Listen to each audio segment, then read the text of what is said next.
Hey everyone, I'm Armor Gaming. Welcome back to my channel and welcome to a Monster Legends videos talking all about traits, what in my personal opinion are the best traits in the game, and truly explaining traits, especially for all you newer players. So traits can be found if you click on a monster, and if you look at the info tab, there is a section for traits. Now what you'll notice is that a lot of old monsters, they will only have one trait, and then newer monsters will have two traits, and then even newer monsters will have multiple traits, but they are evolving traits, so you don't unlock them all right away. For example, this monster right here, Wormlad, if you get this monster at level 100, you have both of these traits already. But newer monsters will have the evolving trait, for example Grakon, and a lot of the mythic monsters, where in order to unlock a new trait, you need to rank them up to a certain rank. So yes, they have multiple ranks, but they don't unlock them all at level 100. So that's the first thing to know, that's the most important thing to know about traits. So now, with that being said, let's actually talk about all of the traits, and in my opinion, what are the better traits in the game, because traits can really make or break a monster. So, I found a really great website which has an outline of every single trait. We're going to go over all of them, and if you want to follow along and if you want other great information, there's going to be a link in the description to this website. It is monsterlegends.fandom.com. And so it's arranged alphabetically, so we're just going to go alphabetically. The first trait is Abomination. This gives immunity to Possession, Corruption, Nightmares, and Bleed. So hopefully you saw a video on control monsters, what deny monsters are. Corruption and Possession, they are the same thing, but also not the same thing. A monster that does Possession, it'll literally say, this skill will possess the enemy team. Corruption is exclusive Possession. If an enemy monster is only immune to Possession, they can still be hit with Corruption. A monster to not be hit with Corruption needs to have the Abomination trait, or there's another one we'll talk about later. So a monster with the immune to Possession can still get hit with Corruption, right? Unless they have the Abomination trait. So Abomination, this also gives you protection against Bleed and Nightmares, which are two torture skills. Alright, Anticipation. This is one of the better ones in the game. This one is like phenomenal. When the enemy performs a skill with an extra turn, this monster performs an extra turn just before. So Anticipation was used to counter Voltic. Voltic is a monster that had a ton of extra turn skills.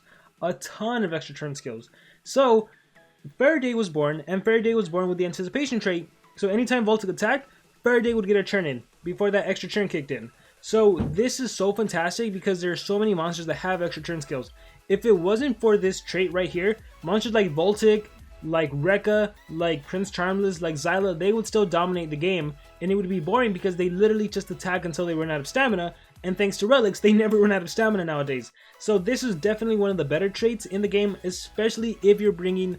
If you're fighting against monsters that have extra turn skills, even if it's just a turn transfer skill, it is to your advantage to use Anticipation. A lot of time the enemy AI, they'll be too afraid to use an extra turn skill and they'll just recharge. This is also useful if you are facing an enemy monster that has Anticipation. Do not bring a monster that relies on extra turn skills. Artifact, this was introduced with Timerion. Basically, a monster with Artifact cannot get hit with negative effects or positive effects. Like, they are literally not living creatures. No effect can be applied to them. Now, there's a little exception, like if you've ever played with Timerion, he can still give himself space-time, he can still give himself positive effects because he applies them himself, but if you try to give triple damage to a monster with Artifact, or double damage, or life regen, it's not gonna work. Next up, we have Attuned. To be honest, a lot of the earlier monsters have this, or some of the earlier monsters have this. This is a terrible trait. Regains 15 stamina points when affected by weak types. Again, not a good trait. For example, a water monster with Attuned would have to get hit with a water attack in order to gain 15 stamina points.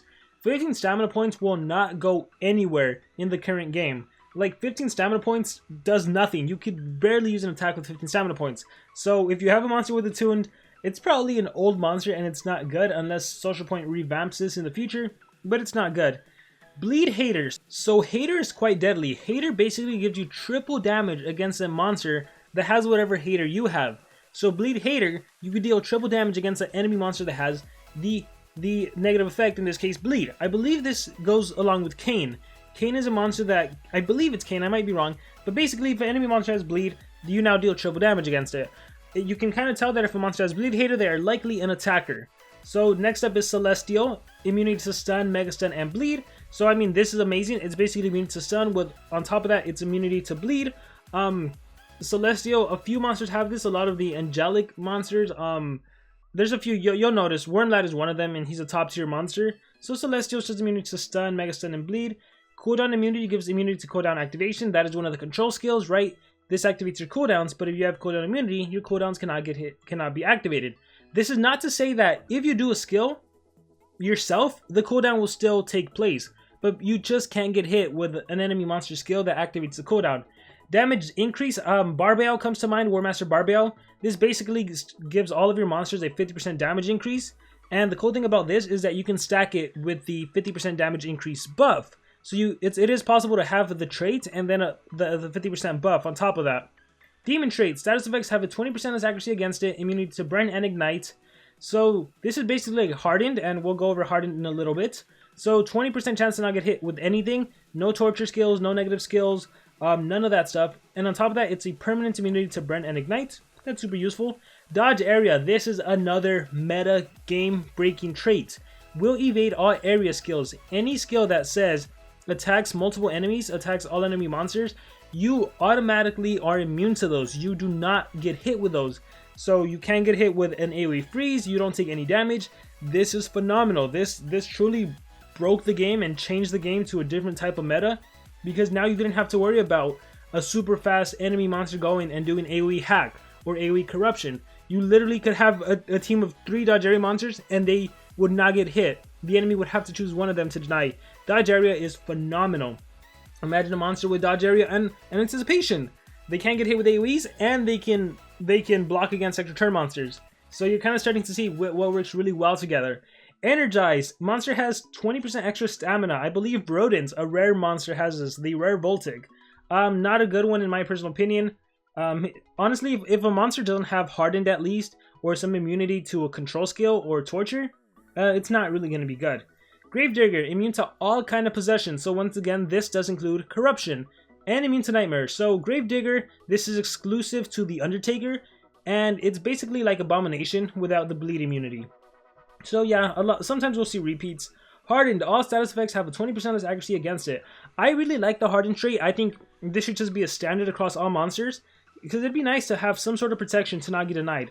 Like when I look at old monsters and I'm like, really, you have the energized trait? Could you at least be upgraded to hardened? That way you may not get denied or something. But yeah, I think a lot of newer monsters, they tend to have hardened plus other traits. Immune to bleed is straightforward. You can't get hit with the torture skill bleed or with the torture effect bleed. Immunity to blind. This is pretty nice actually. This gives you immunity to regular blind, which is a 50% accuracy reduction, to minor blind, a 25% accuracy reduction, and this gives you immunity to total blind, 100% accuracy reduction. So this covers all of the bases. There's a lot of great synergy with this. For example, War Master Elvira is a monster that makes your team immune to blind. And if you have a monster like Barakor is a monster that can give himself triple damage, but he blinds himself.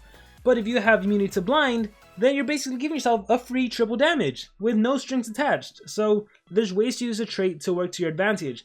Immunity to burn gives immunity to the torture effect burn. Immune to control. This is another of the incredible, amazing traits you can have. Imagine a monster who's immune to control and has anticipation and has dodge area, right? Would be phenomenal. I don't think that exists yet. There is immune to control and anticipation. That would be Hukuai. But with that being said, immune to all control effects: stun, mega stun, freeze, mega freeze, possession, mega possession, corruption, mega corruption, time stop, mega time stop, and baby reversion. So if it's any of those control skills, you will not get hit with it. So you can literally fight a monster that applies all the control skills in the game. It doesn't matter, you will not get touched by any of it. Immune to curse. So curse is probably the best torture currently. At the time of recording this video, it is the best torture skill in the game. Curse will literally take away 10% of your HP and stamina on turn 1, and then that doubles to 20% of your stamina and HP on turn 2, and that doubles again to 40% of your stamina and HP on turn 3. So having immune to curse, it's definitely better than the other control skills, than the other immunities, I would say, like the bleed, the burn, and the whatnot. But at the same time, like, it's better to have an immunity to torture, which we'll see later on. But let's keep going. Immune to daze. So daze reduces your accuracy and your power output by 25%. In my opinion, it's not really a good trait, but I guess it's better than having like an energized, right? But let's keep going. Immune to freeze, immunity to freeze and mega freeze. Immune to ignite. This gives immunity to ignite and burn. Oh, cool. I didn't know that. I thought it was just ignite. So I guess if you have immune to ignite, it's both burn and ignition. Immune to magnetize. Honestly, this is a worthless trait. You'll never ever see it. Gives immunity to metal weakness. Yeah, I mean, so you can't take 50% more damage from metal-based attacks. This terrible trait. Immune to nightmares is nightmares. Nightmares drains some stamina. Poison, it's like immunity. Yeah, it's just torture, right? These are basic. Immune to possession, this is immunity to possession and mega possession. It is not immunity to corruption, so it is not immunity to the exclusive possession. So even if you have immune to possession, you can still get hit with corrupt. Immune to stun, I believe this also includes mega stun, it just hasn't been updated. So yeah, you should be immune to stun and mega stun. Immune to sudden death, immunity to curse countdown and instant death. I haven't seen this too often. A good amount of the older monsters have this, but basically if a skill applies curse countdown on you and you have immune to sudden death, curse countdown won't land. Or if you have a monster that can do instant death, immunity to sudden death will help you not die. Immune to sunburn, another torture immunity. Immune to all torture. Alright, this is king, I think. This is amazing. So this gives immunity to all the torture effects. Burn, ignite, poison, bleed, nightmares, quicksand, drown, sunburn, shock, and nanovirus. Yes, they are including nanovirus as a torture. Nanovirus is cool because nanovirus blocks positive effects. So it also deals low metal damage. So it is nice that we have an immunity to everything. Immunity to torture is amazing because if a monster has this as a trait, you literally have to beat down the enemy monster with brute force. You can't apply a burn, an ignition, a poison. No, you literally have to take them down hit by hit by hit. So if it's a tank that has an immune to torture trait, oh my goodness, it is hard to take them down without just applying a torture effect. Increased total life. This increases the total life of a monster by 50% at the start of the battle. Megatons. This is another game-breaking trait. Megaton was released with Dunra, and then a few monsters followed after that.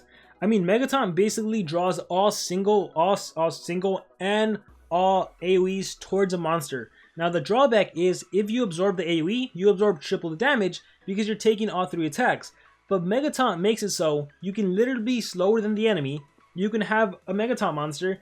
Even if the enemy monster is going way before you, they're going first, and let's say they're going to do a deny skill, your Megaton monster will absorb the deny, and then there's a lot of synergy you can do. War Master Elvira and a Megaton monster. Now your Megaton monster is absorbing all of the attacks, and they have evasion so they don't take any damage or get hit with negative effects. So Megatons is amazing. It's super, super amazing. Another combo you can do is like Megatons, and maybe you have a monster that can apply dodge area. So now that monster is not going to absorb the triple damage, and they're still absorbing AoEs. So Megaton is awesome. It is definitely game breaking. It definitely changed the meta when this was introduced. Mountain gives immunity to stun, mega stun, freeze, and mega freeze. So the only thing it doesn't give immunity to is the possession. So a monster with mountain, if you know you're facing a monster that relies on stun and freeze, you want to bring your mountain monster with you. Nature protection takes half damage from nature attacks. Orc, all status effects have a 25% less accuracy against it. To be honest, only like 2 or 3 monsters have the Orc trait. Pierce. This is an interesting mechanic that I don't think it's utilized enough. It was definitely game breaking for a while, and then SocialPoint made it so you couldn't pierce through relics, which kind of sucks because that was one of the reasons it was so good. But anyhow, pierce, you pierce through all defensive status effects like evasion, mirror, shield, taunts, and dodge area. So if a monster has dodge area, they would normally not get hit with AoEs. But if you have a pierce on you, you can still hit that monster with dodge area with an AoE skill. So for example, if you have a Worm Lad who has dodge area and a Dunra who has Megatons and some other monster, and you do an AoE skill, you still hit Dunra, you still hit Worm Lad, you still hit the other monster. If the enemy monsters had evasion, which normally they would protect themselves, you can attack them. If they have mirror, normally they would reflect the attack at you. Nope, you attack them. If the enemy monsters put up their own shield, like a double life shield, and they have 1 HP left and you have pierce, you ignore the shield and attack the monster directly, so if their HP falls to 0, the enemy monster will die. So pierce is a fantastic mechanic. I'm sure we're going to see more of this in the future with mythic monsters. Positive effects protection, I love this. Prevents all positive effects from being removed. So the cool thing about this is if you have, let's say you have triple damage, double damage, and positive effects protection, and then the enemy tries to remove your positive effects with a skill that removes positive effects, if you have positive effects protection, it acts as a shield. So then you're still gonna lose your positive effects protection, but you keep your triple damage and your double damage. It's amazing. Resurrection block. This blocks resurrection skills, so only skills, not relics. This is super useful if you're going up against monsters that revive. Like let's say you're facing a Ragnarök, Naziel, and Wormlad base, and they all have revival skills. It could be to your advantage to bring a resurrection block monster, so you know once you kill them, they can't revive each other. So resurrection block, good in certain scenarios. Not a lot of monsters have resurrection block. I think of Nakia, I think of Soul Hugger for one. Special damage immunity, receive no damage from special element attacks. These are some of the oh, this is the only trait. There's some positive effects, like the photophobic shield, legendary phobic shield, hydrophobic shield. So there's certain, well, but this is in particular trait, so it's pretty straightforward. If you get hit with a special based attack, nope, you'll take no damage from it. Spirit, immune to all status effects. So this is specifically to Totem, and I think there was talk about changing Spirit to Artifact. I seem to remember with Spirits, you were still able to put positive effects on the monster. I don't know if that's changed. But yeah, it's basically like Artifact. Again, exclusive to Totem, doesn't really matter. Spirit's Hater. This is just like the Bleed Hater from Kane, except for Spirit monsters. The monster, it escapes me what her name is. She's a light monster. Solaris. Solaris has Spirit's Hater. I mean, any monster in the Spirits book, they basically can get OTK'd if you have Spirit Hater, because you do one attack, it deals triple damage. Status Casters. So this is something you'll see on monsters, and I'll show you an example at the end of this video. If a monster has a status caster, it's either going to be a self status caster, or a team status caster, or an area status caster, or it could work against the enemy. So some monsters have a status caster where they give themselves another trait. One monster that comes to mind is Armor Claw. Armor Claw has a status caster, self stun immunity. So it's not a trait, it's not permanent, it's just stun immunity for 3 turns. Some monsters will have a status caster for the whole team, which again, it can be removed by a positive effect, but it does last for a couple of turns if it's not removed. Some monsters have a status caster that applies a torture to the enemy team, or a minor blind to the enemy team, so I'll show you guys examples of that. So yeah, status caster, one of the most famous ones is like War Master Ragnarök. It does a random War Master to the random War Master trait to your whole team. I'll show you an example of that. Super Attuned, haha, it is like Attuned but super. Regains 50% of stamina when affected by weak types. Abysmus comes to mind, he has this. So if Abysmus gets hit with a water-based attack, he'll get 50% more stamina. I mean, it's better than Attuned, but I still don't think it's worth it. Taunt, all monsters will receive single target attacks. This came out before Megaton, and it's a way of absorbing single target attacks to you. This works really, really well if you have dodge area monsters on your team, because now you absorb all the single target attacks. Your dodge area monsters can only be targeted by single target attacks, but because you have a monster with Taunt, all the single attacks are being directed to your Taunt monster, and if the enemy does an AoE skill, it'll only hit your Taunt monster one time, and your allies can't get hit with AoEs. So Taunt is a fantastic mechanic, one of the best in my opinion. Tough, all status effects have a 35% less accuracy against it. This was mostly introduced with the generals, and some other monsters have tough. So it's like Hardened, but, you know, higher percentage, 35% chance to not get hit with negative effects. Trait protection, traits cannot be disabled. So trait protection was introduced, I believe it was because Ingenica was introduced into the game, who could trait disable. So Ingenica will literally remove your traits, and now there's several monsters that can remove your trait. But basically, if you lose your traits, you have no traits. So if you used to have anticipation and immunity to control and everything, and then your trait's gone, you can't activate your anticipation. Now you can get possessed, now you can get stunned and everything. So trait protection is, we don't see it a lot, but it is definitely a good one, especially when you're fighting monsters that you know can trait disable. One really good example is Krabby Droid. Krabby Droid is immune to freeze, and your trait cannot be removed. So you literally have a permanent freeze immunity for the whole game. And this was a great counter to Thalassa, who could trait disable and then freeze you. So Thalassa cannot trait disable and freeze Krabby Droid because you have your trait protection. True Vision Precision doubled. So with True Vision, you literally cannot miss your attacks.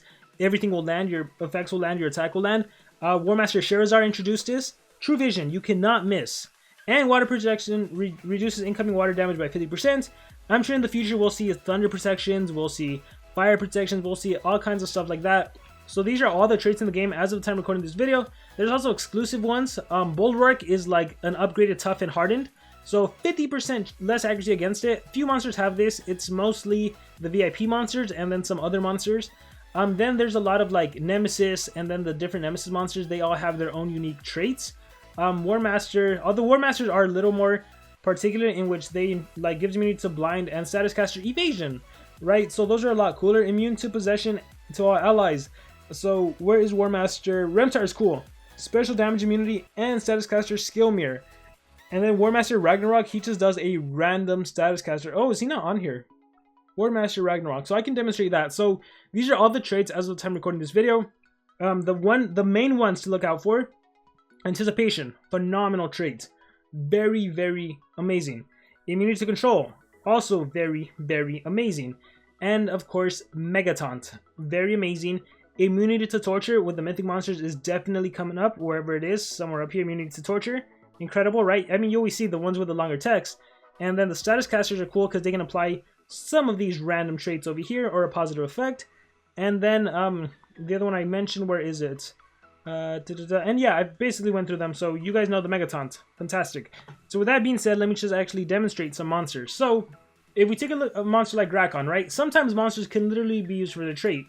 What makes a monster's trait really good is, one, if they have this protection, this like all-around general net protection, tough. 35% chance to not get hit with any negative effect. So automatically you have protection to stun, to freeze, to literally everything. 35% of the time you will not get hit with anything. None of those deny skills, none of the control skills. But you also have a permanent immunity to possession. So you can confidently go in saying you will never be possessed. And at rank 5 you have dodge area, so you can confidently say you will never get hit with AoE skill. So the only way to stop this monster is to trait disable and then do whatever you want to do. And of course you can still stun and freeze a monster, but 35% of the chance you do not get denied. So that's how you determine if a monster has a good trait, right? You look at like, wow, this monster can, like, you're never possessed. You can never get hit with the AoE skill, and 35% of the time you're not getting hit with anything else. That is phenomenal. Let's take a look at another monster. Will evade all area attacks. So again, you can never get hit with the AoE skill. AoE freeze, sorry. AoE stun, sorry. AoE possession, sorry. But then you also have Celestial, so you have a permanent stun immunity. So you never have to worry about being stunned. That's amazing, right? And then compared to a monster that immune to burn, okay, that means he's gonna get stunned, he's gonna get possessed, he's gonna get frozen, he's gonna get hit with all the other tortures. So that's how easily you determine if a monster has a good trait or not, right? Let's showcase Giguere. Giguere is fantastic. Feed. Anticipation. So anytime a monster has an extra turn skill, bam, you can go in and attack. Immune to control. So this monster cannot be controlled. And sometimes, even if a monster does not have immunity to cooldown activation or immunity to stamina drain, actually that's not even a thing, take a look at this skill. This skill costs no stamina and it has no cooldown. So sometimes you have to look into the skills, because even though this monster does not have immunity to cooldowns, a lot of players would still consider him anti-cooldown activation because he is here to attack and he has this skill that has no cooldown. So sometimes, in particular with cooldown activation, you still have to look at the monster skills to know whether or not they're actually a counter to that. So yeah, that's basically how you take a look at a monster and determine what traits are good, what traits are not good. A lot of the newer monsters, again, focus on if they can be denied, that's a good trait. If they have dodge area, that's a good trait. And then it's all about synergizing the traits together. So for example, I always like to do, like I mentioned, you have Barakor, right? You have yourself an Elvira. Where is Elvira? Elvira. So if you look at Elvira's traits, right here, immunity to blind and evasion at the start of the battle gives immunity to blind, right? So then Barakor, you look at his skill set, Bloodthirsty, gains triple damage, but you apply blind to yourself and you give yourself an extra turn. So triple damage lasts for 2 turns, but the downside is you blind. So normally your accuracy is reduced by 50%, but if you combine this monster with Elvira, now you won't be blinded, so you have a free triple damage, and you actually have more extra turn skills, so that's amazing synergy. But then you might be thinking about armor, you're going to get attacked, you're going to get killed. So then you put a monster that can do another trait, so you can work with traits alone. This monster right here has the Megaton Traits. See, at rank 0 it was Status Caster, at rank 1 it becomes Megatons. So I don't want to get this monster to rank 3 because then he'll get Artifact. I want him to start the game off with Evasion. So now, take a look at this. Now I have Megatons and Evasion at the start of the battle, and this monster right here is free to give himself triple damage without any negative effects. So you can synergize the traits and you can make it work to your advantage. Let me see. Let me give this monster a mask just to kind of showcase after being damaged. No, I think I want this one real quickly. Jastar's mask. And let me give him the Cane Sword. So check this out. Take a look at the synergy I can do. Let's just go ahead and battle. Who do we want to battle? Let's go ahead and refresh. I feel like all these bases might be too tough, but I do want to just showcase this really quickly. So this might not be the best place to showcase it because the league is too high and those monsters can remove positive effects. But, for example, like, even if an enemy monster had anticipation, if I knew for a fact they cannot remove positive effects, without, like, unfortunately Miseris can remove positive effects. Let me see if maybe a random monster in the a random base in the defense lock, they're still gonna probably remove positive effects. Yeah, he can remove positive effects. But let's see how this goes out. So, Cat UFO's gonna recharge. He can remove positive effects, Sons of Witches. That's fine. Cybero might kill me. Let's see, fight for users, and then he might kill me. Alright, now he has to recharge. So watch. Assuming the enemy couldn't remove positive effects, I would literally be able to do Bloodthirsty, free triple damage, and then take a look at the damage output on the skills.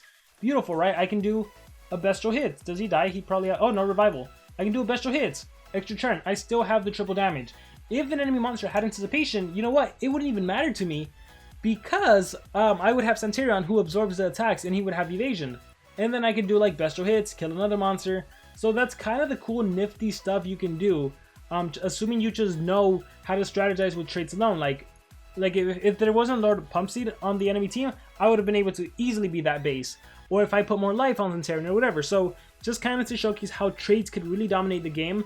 And traits combined with skills on the monster. So a lot of times the monsters for their traits alone can be really, really good. And I mentioned I talked about War Master Ragnarök. This guy's insane, watch. Status Caster, random War Master Status Caster. So he looks at the other War Masters and he'll pick a random Status Caster. Sometimes you'll get Skill Mirror, sometimes you'll get Damage Mirror, sometimes you'll get double Stamina, sometimes you'll get Evasion. So traits really play a huge impact in the game. Make sure you know the traits, make sure you know the enemy traits.